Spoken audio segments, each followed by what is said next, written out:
Mo na ni ang kanang Kaili and katapusan na gyud na sa walkway.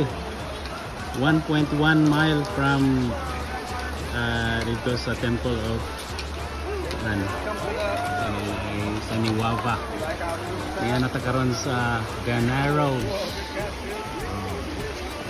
Ganaros gud ano gud. Tigpit lang ni ba? Okay nag nyato nani.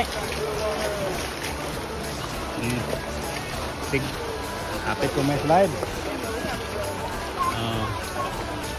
Sigpit lang yun, di ba? Kaya nag-abot na ng duha ka bungtod. Yun ang last left and right yun dahil sa Suba Virgin River.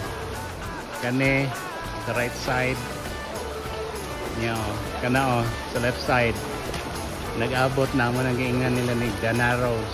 Nagdanan ulan sa mga gahi ko kasi